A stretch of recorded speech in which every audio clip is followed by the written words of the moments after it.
Hello guys, welcome back to Pragati classes. तो एक घंटे में पूरे 200 एमसीक्यू की सीरीज जिसमें फुल आपका टर्म वन सिलेबस कंप्लीट हो रहा है। पार्ट वन जो है लगभग 30 मिनट्स की वीडियो ऑलरेडी अपलोड हो चुकी है और पार्ट टू में भी हम लास्ट बार की तरह 100 क्वेश्चन कवर करेंगे और इसी के साथ आपका जो है टोटल 200 क्वेश्चन जो सीरीज है वो कंप्लीट हो जाएगा। तो स्टार्ट कर लेते हैं क्वेश्चन नंबर 101 से। और आपको बता दें ये सारे क्वेश्चन जो है प्रीवियस ईयर में किसी ना किसी तरीके से पूछे गए हैं और सीबीएसई का फेवरेट क्वेश्चन है, तो बहुत ही इंपॉर्टेंट सीरीज है, इसलिए इस वीडियो को छोड़ के आपको कहीं जाना नहीं है, पूरी वीडियो में बने रहना है। स्टार्ट कर लेते हैं क्वेश्चन नंबर 101 से। Which language was declared as the only official language of Sri Lanka by an act passed in 1956। ये क्वेश्चन है पॉलिटिकल साइंस का, जो आपका आई थिंक चैप्टर नंबर 1 ही है, जिसके अंदर जो है दो कंट्री को लेकर जो है कंपैरिजन किया गया है। श्रीलंका एक तरफ जिन्होंने अपनी कंट्री में किस तरीके से जो है प्रॉब्लम पावर शेयरिंग किया, और उसके बाद दूसरी तरफ जो बेल्जियम है उसने किस तरीके से पावर शेयरिंग किया, ठीक है ना। तो इन्होंने कहा कि 1956 में जो एक्ट पास हुआ था श्रीलंका के अंदर, तो कौन से लैंग्वेज को एक सिंगल ओनली ऑफिशियल लैंग्वेज घोषित किया गया था, दैट वाज सिन्हाला। ओके, 101 का बी ऑप्शन करेक्ट है। Which one of the following community is not related to Sri Lanka. Sri Lanka से इनमें से कौन सी कम्युनिटी रिलेट नहीं करता है। तो आपने अगर चैप्टर को थोड़ा सा ही पढ़ा होगा तो आपको पता होगा श्रीलंका में सिन्हाला तो थे ही, साथ में इंडियन तमिल्स के साथ श्रीलंकन तमिल्स थे, लेकिन पारसीज का वहां पर कोई भी कनेक्शन नहीं था, इस वजह से आपका सी ऑप्शन करेक्ट हो जाएगा। नेक्स्ट है the people whose forefather came from India to Sri Lanka as plantation workers during the colonial period are called। ऐसे लोग जिनके फोरफादर इंडिया से श्रीलंका आए थे plantation as a plantation worker, लेकिन बाद में वहीं पे सेटल हो गए, तो उनको क्या बोला जाता था, उनको बोला जाता है इंडियन तमिल्स, ठीक है ना। 103 का आपका बी ऑप्शन हो गया करेक्ट। नेक्स्ट है name the reasons where Indian Tamils are concentrated. Sri Lanka के अंदर कौन सा वाला रीजन है जहां पर इंडियन तमिल्स जो है बहुत ज़्यादा हैं, वहीं पे कंसंट्रेटेड है, तो वो है northern and eastern Sri Lanka. Next है which of the following was not a provision of the act of 1956 pass in Sri Lanka. Sri Lanka में जो प्रोविजन पास हुए थे ऑफ द एक्ट ऑफ 1956, तो इसमें से कौन सा एक प्रोविजन नहीं था। तो सबसे पहले मैं आपको बता दूं कौन कौन से प्रोविजंस थे। उसमें ये प्रोविजन था कि सिन्हाला को एक official language, only official language माना जाएगा, और बुद्धिज्म को प्रोटेक्ट किया गया, और इसके अलावा सिन्हाला जो ग्रुप था उन्हीं को ही गवर्नमेंट जॉब में भी फेवर किया गया, ठीक है ना। तो ये तीनों जो प्रोविजंस थे वो 1956 में थे, लेकिन कौन सा प्रोविजन नहीं था, ये प्रोविजन नहीं था कि प्रोविंसेस को जो है ऑटोनॉमी दी जाएगी। ओके, तो 105 का आपका सी ऑप्शन करेक्ट है। नेक्स्ट है which region is followed by Sinhala speaking people. जो सिन्हाला जो लैंग्वेज बोलते थे वो कौन से रिलीजन को फॉलो किया करते थे, तो मोस्टली जो सिन्हाला लोग थे ना वो बुद्धिस्ट से थे, ठीक है ना, बौद्ध धर्म के थे। नेक्स्ट है what percentage of Sri Lankan population of Tamil speaking. Sri Lanka के अंदर कितने परसेंटेज लोग जो है तमिल बोलते थे, तो श्रीलंका के अंदर जो है ना टोटल सिर्फ और सिर्फ 18% ऐसे लोग थे जो कि तमिल बोलते थे, जिस वजह से ही उनके इंटरेस्ट को लोगों ने, मतलब वहाँ की गवर्नमेंट ने इग्नोर किया और उन्होंने मेजोरिटेरिज्म पर फॉलो किया, ठीक है ना। तो 107 का आपका सी ऑप्शन हो गया करेक्ट। नेक्स्ट है आप believe that the majority community should be able to rule a country in whichever way it wants by disregarding the wishes and needs of the minority. एक ऐसी बिलीफ जिसमें majority community ये मतलब सोच रखती है कि हम कंट्री पर जैसे चाहें वैसे रूल कर सकते हैं, और हमें माइनॉरिटी की ज़रूरत, उनके विशेष को डिसरिगार्ड करते हैं, जैसे मन करें हम वैसे कर सकते हैं रूलिंग। तो इस सोच को क्या बोला जाता है, इस सोच को बोला जाता है मेजोरिटेरिज्म, बहुसंख्यकवाद। Next in which one of the following countries principle of majoritarianism led to war. इनमें से किस कंट्री में मेजोरिटेरिज्म की प्रिंसिपल की वजह से सिविल वॉर हो गया था, तो ये कंट्री कोई और नहीं बल्कि श्रीलंका ही है, ठीक है ना। 109 का आपका बी ऑप्शन करेक्ट है। Why did Sri Lankan Tamils launch parties and struggle. Sri Lankan जो तमिल्स थे, श्रीलंका के जो तमिल्स थे, जब वो वहाँ पर सिन्हाला को ऑफिशियल लैंग्वेज घोषित कर दिया गया 1956 के अंदर, तो जो है जो श्रीलंका में तमिल बोलने वाले लोग रहते थे, तो उन लोगों ने काफ़ी सारी पार्टीज और स्ट्रगल जो है लॉन्च किया। तो वो उसके पीछे का क्या रीज़न था, वो जस्ट ये चाहते थे कि जो तमिल को भी एक ऑफिशियल लैंग्वेज के रूप में रिकग्नाइज किया जाए। तो 110 का आपका ए ऑप्शन करेक्ट है। Which of the following was not one of the initial demand of the Sri Lankan Tamil. Sri Lankan Tamils के इनमें से कौन से इनिशियल डिमांड नहीं थे, ठीक है ना। तो इनिशियल में उन लोगों ने डिमांड रखे थे किस चीज़ का, कि तमिल को हमारे ऑफिशियल लैंग्वेज बनाओ, रीजनल ऑटोनॉमी दो, और इसके अलावा जॉब और एजुकेशन में हमें इक्वल अपॉर्चुनिटी दो। लेकिन ये चीज़ उन्होंने शुरू में डिमांड नहीं करी थी, लेकिन बाद में इन चीज़ों की भी डिमांड आ गई थी, क्रिएशन ऑफ इंडिपेंडेंट तमिल इलम, ठीक है।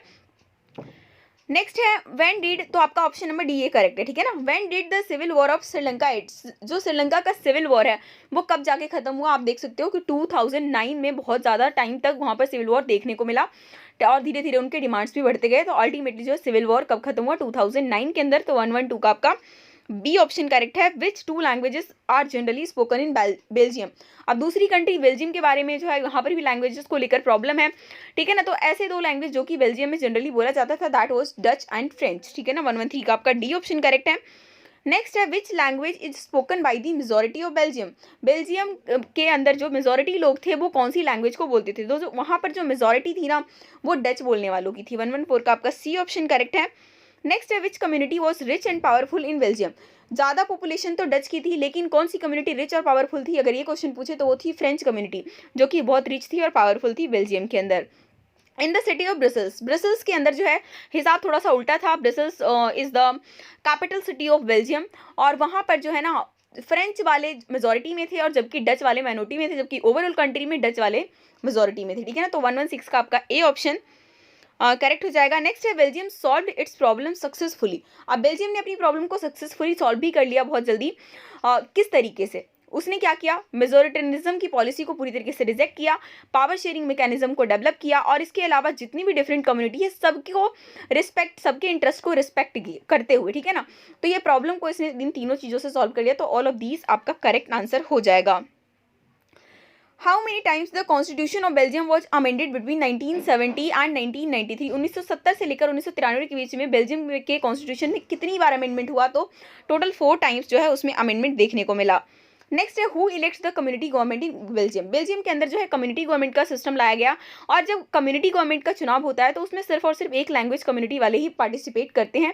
तो 119 का 119 का आपका ए ऑप्शन करेक्ट है। Power sharing is desirable because it helps.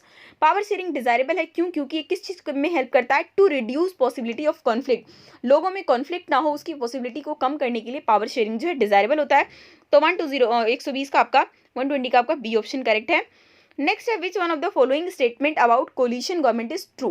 Coalition government को लेकर कौन सा स्टेटमेंट ट्रू है। कोलिशन गवर्नमेंट तब आता है जब कोई एक पॉलिटिकल पार्टी जो है मेजोरिटी में नहीं आती है, तब दो या दो से ज़्यादा पॉलिटिकल पार्टी मिलकर जो है गवर्नमेंट बनाती है, और पावर को शेयर किया जाता है बाय 2 और मोर पॉलिटिकल पार्टीज। तो 121 का आपका डी ऑप्शन करेक्ट है। Power is shared among different political parties that represent. Power को जब शेयर किया जाता है डिफरेंट पॉलिटिकल पार्टीज में तो उसमें क्या रिप्रेजेंट होता है, सिंपल सी बात है, अलग अलग पॉलिटिकल पार्टीज होगी तो सबके आइडियोलॉजी होंगे, अलग अलग सोशल ग्रुप्स होंगे। तो यहाँ पर जो है 122 क्वेश्चन का आपका ऑप्शन नंबर सी हो जाएगा बिल्कुल करेक्ट। नेक्स्ट है which of the following is an example of horizontal sharing of power. अब पावर को दो तरीके से शेयर किया जाता है, एक तो हॉरिजॉन्टल तरीके से और दूसरा वर्टिकल तरीके से। तो जो आपसे पूछा हुआ है कि कौन सा एग्जांपल है horizontal sharing of power. Horizontal sharing of power is power sharing between different organs of the government. जब गवर्नमेंट के डिफरेंट ऑर्गन को अलग अलग तरीके से पावर दिए जाते हैं तो उसी को हॉरिजॉन्टल शेयरिंग ऑफ पावर कहते हैं। जैसे हमारे यहाँ लेजिस्लेटिव के अलग पावर है, एग्जीक्यूटिव के अलग पावर है, और जो है जुडिशरी की अलग पावर है। तो इस तरीके से पावर शेयर किया जाता है तो उसको बोला जाता है horizontal sharing of power. Next question है which one of the following system of power sharing is called checks and balances. इनमें से कौन से पावर शेयरिंग के सिस्टम को हम चेक्स एंड बैलेंसेस के नाम से भी जानते हैं। तो चेक्स एंड बैलेंसेस के नाम से यही जाना जाता है हॉरिजॉन्टल डिस्ट्रीब्यूशन ऑफ पावर। तो 124 का आपका ए ऑप्शन करेक्ट है। नेक्स्ट है division of powers between higher and lower level of government. Higher और लोअर लेवल की गवर्नमेंट में जब पावर का डिवीजन होता है ना तो उसको बोला जाता है वर्टिकल डिवीजन ऑफ पावर। 125 का आपका सी ऑप्शन करेक्ट है। नेक्स्ट है which one of the following is the third tier of government in India. हमारे इंडिया के अंदर थर्ड टायर ऑफ गवर्नमेंट कौन है, ठीक है ना। तो हमारे इंडिया के third tier of government that is panchayati raj system. Next है when did panchayati raj system become a constitutional entity. हमारे इंडिया के अंदर पंचायती राज सिस्टम को कॉन्स्टिट्यूशनल रूप से एंटिटी कब मिला, तो उसके लिए पर्टिकुलर हमारे कॉन्स्टिट्यूशन में अमेंडमेंट भी किया गया था इन द ईयर 1992। तो 127 का आपका सी ऑप्शन करेक्ट हो जाएगा। नेक्स्ट है which one of the following is not a valid reason for power sharing. Power sharing के लिए इनमें से कौन सा वैलिड रीजन नहीं है, ठीक है ना। तो पावर शेयरिंग जो हम क्यों करते हैं, क्योंकि पावर शेयरिंग बहुत ज़रूरी होता है किसी भी डेमोक्रेटिक कंट्री के अंदर। टेंशन अराइज ना हो उसको रिड्यूस करने के लिए पावर शेयरिंग किया जाता है, पॉलिटिकल स्टेबिलिटी के लिए भी पावर शेयरिंग किया जाता है, लेकिन कभी भी मेजोरिटेरिज्म को फॉलो करने के लिए पावर शेयरिंग नहीं किया जा सकता। ये तो दोनों एक दूसरे का अपोजिट हो गए, और हमसे नॉट वाला ही पूछा था तो इसलिए आपका ए ऑप्शन हो जाएगा करेक्ट। नेक्स्ट क्वेश्चन है which of the following countries have federal division of power. इनमें से कौन सी कंट्री है जहां पर पावर का फेडरल डिवीजन किया जाता है। तो फेडरल डिवीजन जो है ना बेल्जियम भी फॉलो करती है और साथ ही साथ हमारा इंडिया तो फॉलो करता ही है। फेडरल मतलब डिवीजन ऑफ पावर का मतलब होता है ना, जब हम लोअर लेवल हायर लेवल जब अलग अलग लेवल की गवर्नमेंट होती है सबको अलग अलग पावर देते हैं, लाइक सेंट्रल गवर्नमेंट को दिया पावर, फिर स्टेट गवर्नमेंट को दिया अलग अलग पावर, तो इस तरीके से जो होता है ना उस वहाँ पर वो बोला जाता है फेडरल डिवीजन ऑफ पावर। तो ये बेल्जियम और इंडिया दोनों में फॉलो किया जाता है। तो बोथ ए एंड बी आपका 129 का आपका डी ऑप्शन करेक्ट हो जाएगा। Prudential reason of power sharing stresses more on, ठीक है ना, पावर शेयरिंग जो सबसे ज़्यादा स्ट्रेस मतलब कि पावर शेयरिंग को हमें क्यों फॉलो करना चाहिए, बेसिकली ये क्वेश्चन पूछा हुआ है। तो बेसिकली अब तक तो आपको यही पता चल गया कि जो पॉसिबिलिटी होती है कॉन्फ्लिक्ट का वो रिड्यूस करने में मदद करता है, माइनॉरिटी को भी फेयर चांस मिलते हैं और पॉलिटिकल जो है ना स्टेबिलिटी बनी रहती है। तो ऑल ऑफ दी अबव यहाँ पर हमारा करेक्ट आंसर हो जाएगा। नेक्स्ट है which of the following government has 2 और मोर लेवल, इनमें से कौन सी टाइप की गवर्नमेंट में 2 या 2 से ज़्यादा लेवल होते हैं। तो जो भी गवर्नमेंट 2 या 2 से ज़्यादा लेवल की होती है उसी को तो फेडरल गवर्नमेंट बोलते हैं। तो 131 का आपका सी ऑप्शन करेक्ट हो जाएगा। विच one of the following is not a feature of federalism, federalism का इनमें से कौन सा फीचर नहीं है। तो फेडरलिज्म का सबसे पहला फीचर तो यही है कि 2 या 2 से ज़्यादा लेवल की गवर्नमेंट होनी चाहिए।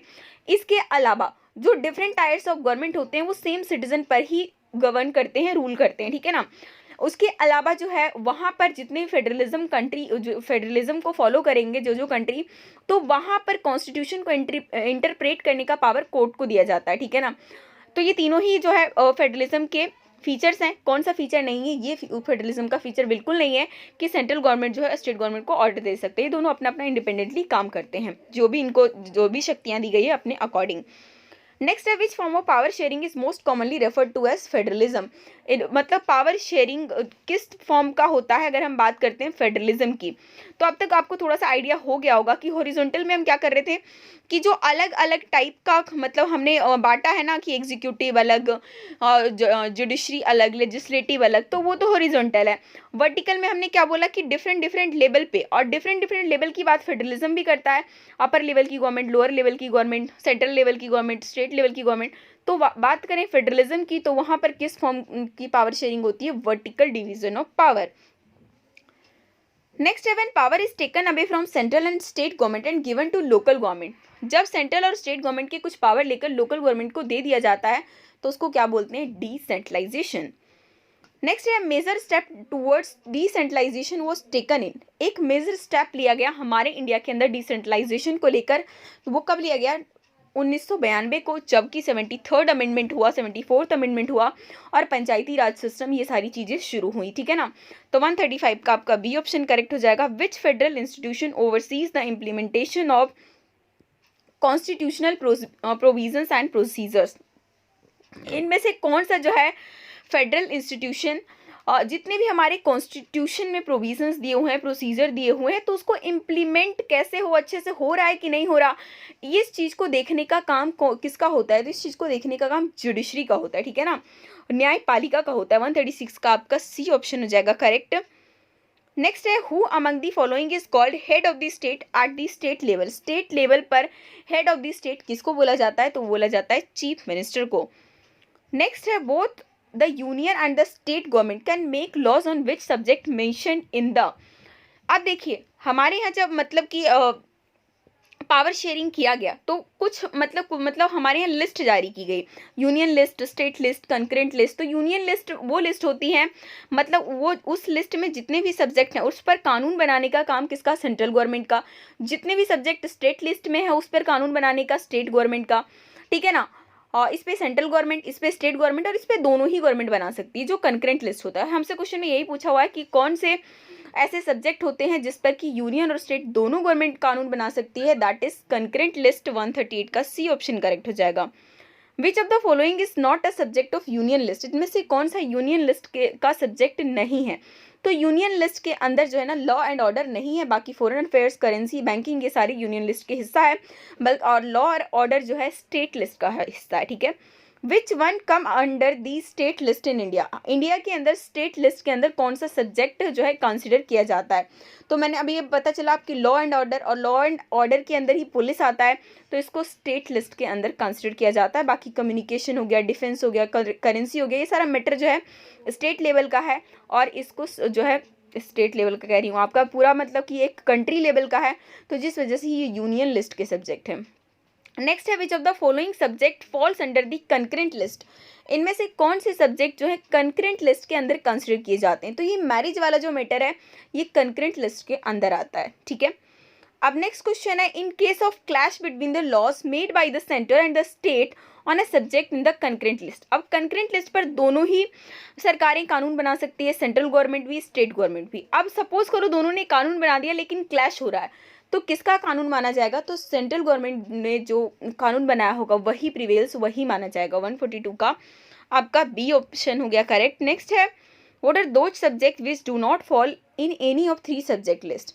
अब उन सब्जेक्ट्स का क्या जो कि इन तीनों में से किसी लिस्ट में नहीं है, तो उसके लिए एक नई लिस्ट आई है, दैट इज रेजिड्यूरी सब्जेक्ट, ठीक है ना। तो 143 का आपका डी ऑप्शन करेक्ट है। Subject like computer software comes in which of the following list. Computer software जैसे सब्जेक्ट जो कि हमारा जब कॉन्स्टिट्यूशन बना था तो इन सबको किसी भी लिस्ट में नहीं डाला गया, तो ये किस लिस्ट के अंदर कंसिडर किए जाते हैं? ये रेसिड्यूरी लिस्ट के अंदर जो है कंसिडर किए जाते हैं। 144 का आपका सी ऑप्शन करेक्ट है।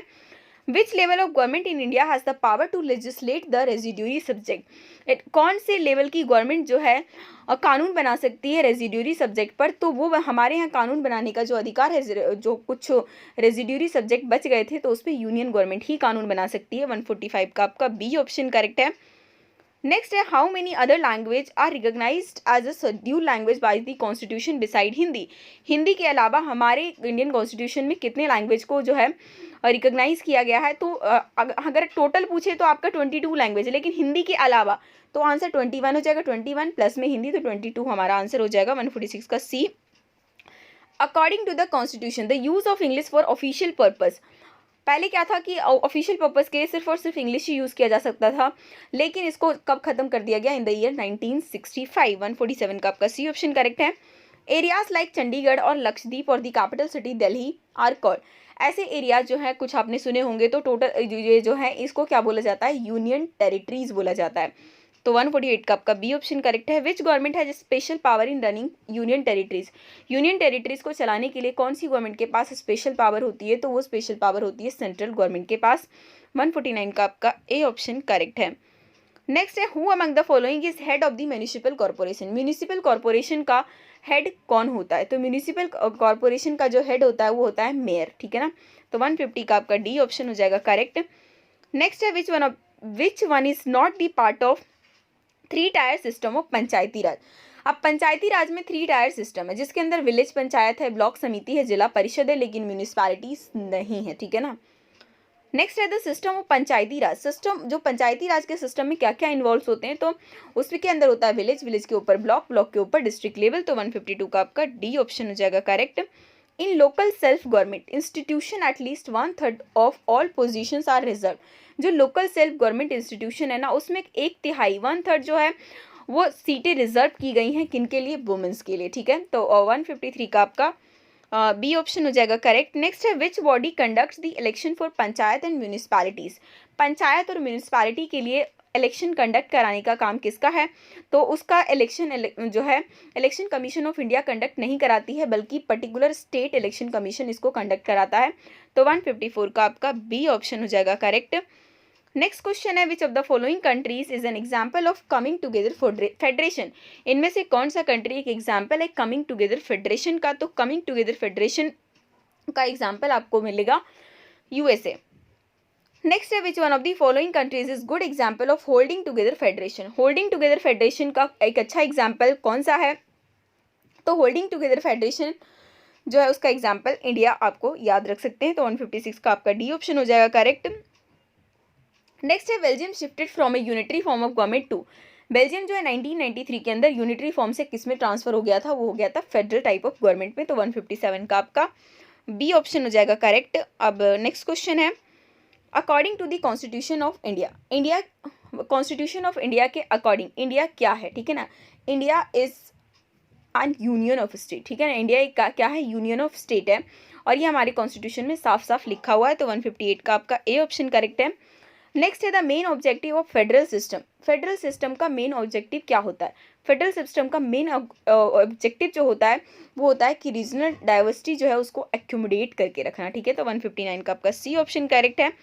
In a federal form of government authority to interpret constitution lies with the. Federal type form of government में किसको अथॉरिटी दी गई है कि कॉन्स्टिट्यूशन को इंटरप्रेट करे, तो ये जो है अधिकार मिला है जुडिशरी को, ठीक है ना। तो 160 का आपका ए वाला ऑप्शन करेक्ट हो जाएगा। नेक्स्ट है what will be the top priority in the development goal of landless labourer. अब यहाँ से क्वेश्चन हमारे स्टार्ट हो गए इकोनॉमिक्स के।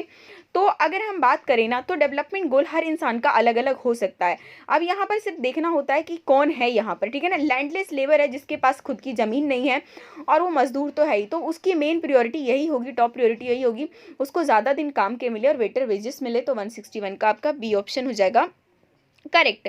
नेक्स्ट है which of the following is the most important component of comparing different countries. अलग अलग कंट्री को कंपेयर करने के लिए सबसे इंपॉर्टेंट कंपोनेंट किसको माना जाता है, तो सबसे इंपॉर्टेंट कंपोनेंट माना जाता है पर कैपिटा इनकम को। नेक्स्ट है we can obtain per capita income of a country by calculating. अगर हमें पर कैपिटा इनकम को कैलकुलेट करना है तो उसको किस तरीके से कैलकुलेट किया जा सकता है। टोटल जो भी नेशनल इनकम है उसको टोटल पॉपुलेशन से अगर आप डिवाइड कर दोगे तो निकल जाएगा पर कैपिटा इनकम। इस वजह से आपका बी ऑप्शन हो जाएगा यहाँ पर करेक्ट। नेक्स्ट है per capita income is also known as. Per capita जो इनकम है उसको दूसरा नाम से भी जाना जाता है, that is average income. Next है what are countries with per capita income of $12,056 per annum and above according to data in 2017 are called. तो ऐसी कंट्री जिसकी पर कैपिटा इनकम जो है $12,056 से एनम से ज़्यादा हो 2017 डाटा के अनुसार, तो ऐसी कंट्री को बोला जाता है रिच कंट्रीज। 165 का आपका ये ऑप्शन करेक्ट है। द कंट्रीज विच पर कैपिटा इनकम ऑफ $955 और लेस, $955 या उससे भी कम का जो है पर कैपिटा इनकम किसी भी कंट्री का रहा तो उस कंट्री को टर्म किया जाता है as a low income countries. 166 का आपका बी ऑप्शन करेक्ट है। Which one of the following is not a feature of developing country. Developing country का इनमें से कौन सा फीचर नहीं है, तो डेवलपिंग कंट्री के अंदर टेक्नोलॉजी जो है टेक्नोलॉजिकल डेवलपमेंट हाई नहीं होता है। जहाँ पर हाई टेक्नोलॉजिकल डेवलपमेंट होगा वो फिर डेवलपिंग कंट्री नहीं, वो डेवलप्ड कंट्री होगा। लेकिन अगर मैं और बात करूँ, और तीनों पॉइंट बिल्कुल फीचर हैं डेवलपिंग कंट्री के। जितनी भी डेवलपिंग कंट्री होते हैं वहाँ पर एग्रीकल्चर उनका मेजर अकप्शन होता है, पावर्टी काफ़ी ज़्यादा होती है और वहाँ पर इलिटरेसी भी ज़्यादा होती है, ठीक है ना। हमसे पूछा हुआ था कि कौन सा फीचर नहीं है, इस वजह से हमारा बी ऑप्शन हो रहा है करेक्ट। नेक्स्ट है life expectancy at birth means. Life expectancy at birth का क्या मतलब है। इसका मतलब है कि average expected length of life of a person at the time of birth. Science ने इतना ज़्यादा जो है डेवलप कर लिया है कि एक बच्चा जब पैदा होता है ना उसी टाइम वो पता कर सकता है कि हाँ इसकी जो है ना ज़िंदगी कब तक की है। ओके, तो 168 का आपका ए ऑप्शन करेक्ट है। Human development report is published by. Human development जो रिपोर्ट है वो कौन पब्लिश करती है, तो ह्यूमन डेवलपमेंट रिपोर्ट को पब्लिश करने का काम यूएनडीपी का है, यूनाइटेड नेशनल डेवलपमेंट प्रोग्राम, ठीक है। 169 का आपका डी ऑप्शन करेक्ट हो रहा है। नेक्स्ट है which one of the following criteria is the basis to measure the development of a country according to the UNDP. अब ये जो ना कंट्री को कंपेयर करने का काम यूएनडीपी भी करती है, वर्ल्ड बैंक भी करती है, लेकिन दोनों का अलग अलग क्राइटेरिया है। यूएनडीपी जब कंपेयर करती है ना तो पर कैपिटा इनकम को भी देखती है, एजुकेशनल लेवल को भी देखती है और हेल्थ स्टेटस को भी देखती है। इस वजह से आप समझ गए होंगे कि यहाँ पर all of the above correct हो जाएगा। Identify the criteria used by the World Bank to classify country. अब बात करते हैं वर्ल्ड बैंक जो है ना जब कंट्री को क्लासीफाई करती है तो वो किस क्राइटेरिया को फॉलो करती है, उसे सिर्फ और सिर्फ वो पर कैपिटा इनकम यानी कि एवरेज इनकम को ही देखकर कंट्री को कंपेयर करने का काम करती है। तो 171 का हमारा सी ऑप्शन हो रहा है करेक्ट।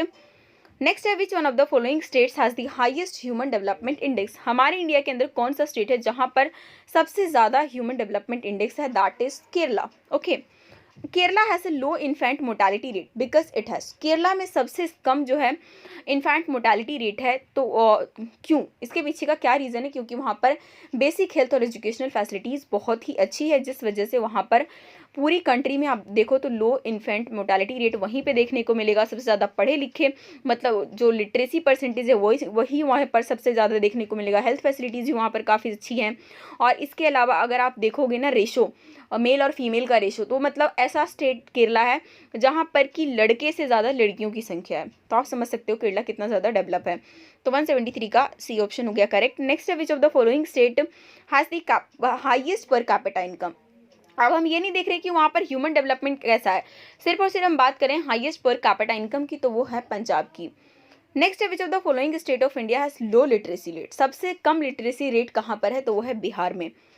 नेक्स्ट है which of the following neighbouring countries has better performance in terms of human development rank. Human development rank जब आती है तो हमारे इंडिया का कौन सा पड़ोसी देश हमसे अच्छा परफॉर्मेंस दे जाता है, तो दैट इज श्रीलंका। नेक्स्ट है under employment occurs. Under employment कब अराइज होता है? अंडर एम्प्लॉयमेंट उस सिचुएशन को कहते हैं जब इंसान जितना कैपेबल हो काम करने का उससे उसको कम काम मिल रहा होता है, तो उसे अंडर एम्प्लॉयमेंट की सिचुएशन बोला जाता है। 177 का यहाँ पर सी ऑप्शन करेक्ट हो गया। नेक्स्ट है which of the following resources is non renewable energy resources. तो नॉन रिन्यूएबल रिसोर्सेज का एग्जांपल पूछा हुआ है, तो साफ साफ पता चल रहा है आपका क्रूड ऑयल जिससे पेट्रोलियम वगैरह ये सब निकाले जाते हैं, तो ये आपके एग्जांपल है नॉन रिन्यूएबल रिसोर्सेज का। BMI is a method of finding out which of the following. Body mass index जो हम निकालते हैं तो वो उसमें हम किस चीज़ का पता करते हैं, तो उससे किसी भी इंसान का हेल्थ स्टेटस का पता लगाया जाता है। तो 179 का आपका डी ऑप्शन करेक्ट है। नेक्स्ट है a person is overweight if the body mass index is more than. एक पर्सन को ओवरवेट माना जाता है अगर उसका बॉडी मास इंडेक्स 25 से ज़्यादा निकल जाए।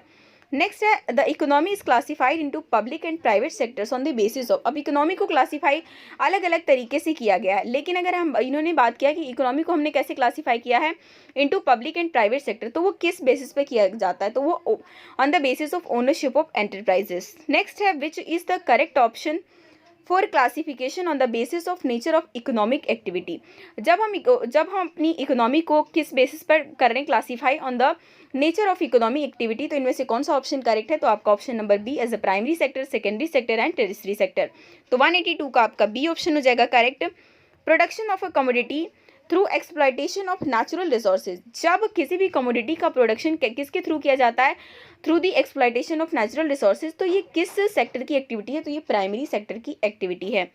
नेक्स्ट है which of the following types of activities are covered in the secondary sector. Secondary sector के अंदर कौन सी एक्टिविटीज़ को शामिल किया जाता है, ठीक है ना, तो कौन सी एक्टिविटीज़ को शामिल किया जाता है सेकेंडरी वाला जो है ना, वहाँ पर नेचुरल प्रोडक्ट को चेंज किया जाता है मैन्युफैक्चरिंग के प्रोसेस के थ्रू, तो यहाँ पर बी ऑप्शन हो रहा है करेक्ट। नेक्स्ट है identify the correct secondary sector activity. इनमें से कौन सा एक एग्जांपल है सेकेंडरी सेक्टर एक्टिविटी का। अब देखो प्रोडक्शन ऑफ कॉटन है, अब आपने कपास की खेती करी, कॉटन की खेती करी, तो ये क्या प्राइमरी सेक्टर के अंदर आ जाएगा। जब उस कॉटन को लेकर कपड़ा बनाया गया तो फिर क्या हुआ, ये फैक्ट्री में जाएगा, मैन्युफैक्चरिंग प्रोसेस से गुजरेगा, तो ये सेकेंडरी सेक्टर है। और अगर हम ट्रांसपोर्टेशन कर रहे हैं कॉटन का, तो ये किस में, सर्विस सेक्टर यानी कि टेरिटरी सेक्टर के अंदर आ जाएगा। यहाँ पर हमसे पूछा है सेकेंडरी सेक्टर, इस वजह से बी ऑप्शन करेक्ट है। नेक्स्ट है the activities of which sector help in the development of primary and secondary sector. किस सेक्टर की एक्टिविटीज जो है हेल्प करती है प्राइमरी और सेकेंडरी सेक्टर के डेवलपमेंट में। तो किसी भी कंट्री में प्राइमरी और सेकेंडरी सेक्टर भी तभी डेवलप होगा जबकि वहाँ का टेरिटरी सेक्टर भी डेवलप हो। तो 186 का आपका सी ऑप्शन करेक्ट है। नेक्स्ट है the service sector includes activities such as. Service sector, पहली बात तो आपको बता दूं, सर्विस सेक्टर जो है टेरिटरी सेक्टर को ही बोला जाता है। तो इसमें कौन कौन सी एक्टिविटीज को शामिल किया जाता है, तो ट्रांसपोर्ट हो गया, कम्युनिकेशन हो गया, बैंकिंग हो गए, ये सारे के सारे एग्जाम्पल है सर्विस सेक्टर के। नेक्स्ट है information and communication technology is associated with. Information और कम्युनिकेशन टेक्नोलॉजी जो है वो किस सेक्टर से एसोसिएट करता है, तो it is also part of territory sector. Next question है which one of the following economic activity is not in the territory sector. इनमें से कौन सा जो है टेरिटरी सेक्टर की इकोनॉमिक एक्टिविटी नहीं है। टेरिटरी सेक्टर के अंदर बैंकिंग है, टीचिंग है, कॉल सेंटर में कोई काम कर रहा है तो वो भी टेरिटरी सेक्टर है, लेकिन bee keeping is an example of primary sector, और हमसे नॉट वाले पूछा था, इस वजह से हमारा बी ऑप्शन हो रहा है करेक्ट। नेक्स्ट है the money value of all final goods and services produced with in a country. एक कंट्री में जितना भी फाइनल गुड्स और सर्विसेज का प्रोडक्शन होता है उसकी मनी वैल्यू को क्या बोला जाता है, उसको बोलते हैं जीडीपी, जिसका फुल फॉर्म है ग्रॉस डोमेस्टिक प्रोडक्ट।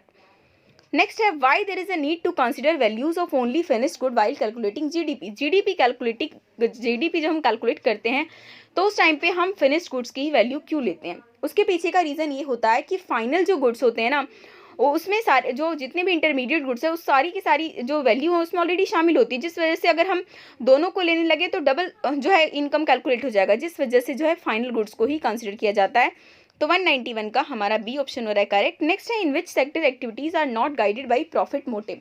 इनमें से कौन सा ऐसा सेक्टर है जो कि प्रॉफिट मोटिव के लिए काम नहीं करता है, तो वो कौन सा है, पब्लिक सेक्टर। नेक्स्ट है which of the following comes under unorganised sector. Unorganised sector के अंदर कौन कौन से क्या इसमें से है?